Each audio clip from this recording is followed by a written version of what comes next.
You know that moment when you're sorting through your weekly pill organizer and you pause to wonder, do I still need all these medications?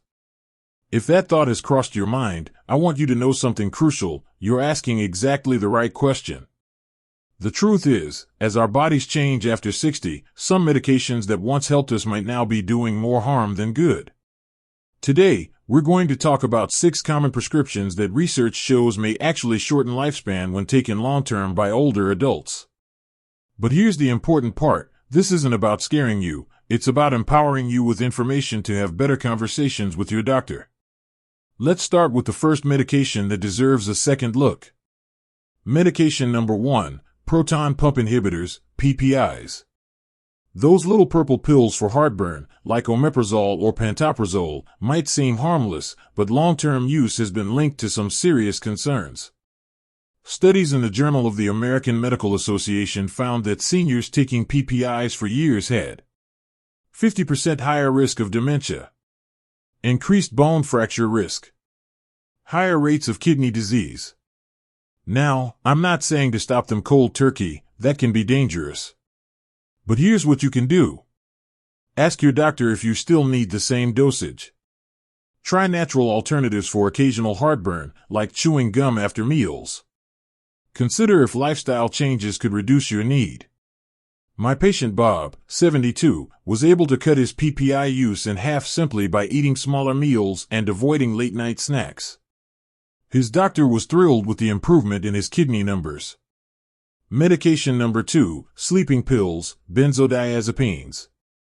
Ambien, Valium, Xanax. These sleep aids come with hidden risks for seniors.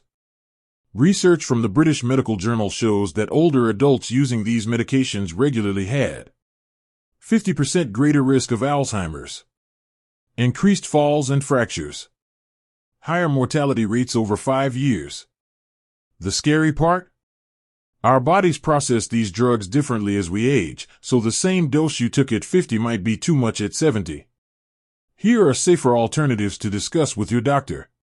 Cognitive behavioral therapy for insomnia, CBTI. Tart cherry juice before bed. Magnesium supplements. Sarah, a 68-year-old retired nurse, weaned off sleeping pills with her doctor's help and now sleeps better than ever using a simple wind-down routine. What's important to understand about these first 2 medications is that they're often prescribed for short-term use, but many of us continue taking them for years without reevaluating. That's where the danger creeps in. But perhaps the most surprising medication risks are still to come, including one that millions take daily for pain relief, and another that's in nearly every medicine cabinet. You know what's surprising? Some of the most ordinary medications, the ones we've taken for years without a second thought, might be quietly working against our longevity. Today, we're going to look at 2 more categories of drugs that deserve a careful conversation with your doctor, especially if you've been taking them long-term. Medication number 3, NSAIDs, ibuprofen, naproxen. That trusty bottle of Advil or Aleve in your medicine cabinet? Research from the American Journal of Medicine shows regular use after 60 comes with serious trade-offs. The risks: 30% higher chance of heart attacks or strokes. Increased risk of stomach bleeding, especially if also taking aspirin. Accelerated kidney function decline. What you can do: for occasional pain, try topical creams first, like Voltaren gel. Ask about safer alternatives like acetaminophen, but watch liver limits. Consider natural anti-inflammatories. Turmeric and omega-3s can help. My patient Carl, 75, used to pop ibuprofen daily for his arthritis until we switched him to a combo of fish oil supplements and morning stretches. 6 months later, his joint pain was better controlled than ever, without the stomach issues he'd been ignoring.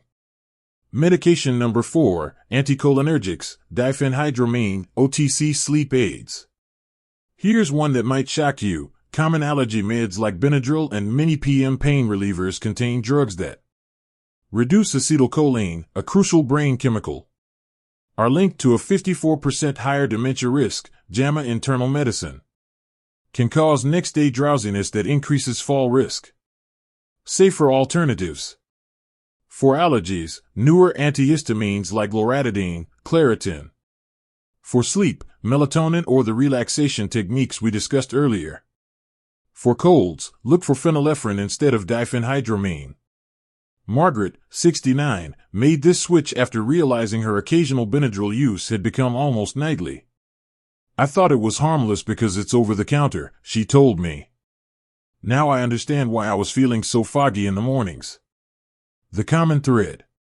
What these first 4 medications share is that they're often started for temporary issues but continued indefinitely. Available without prescription, making them seem safer than they are. Processed differently by aging bodies. But perhaps the most controversial medications are still to come, including one that's prescribed to nearly half of American seniors, and another that might surprise you with its hidden risks.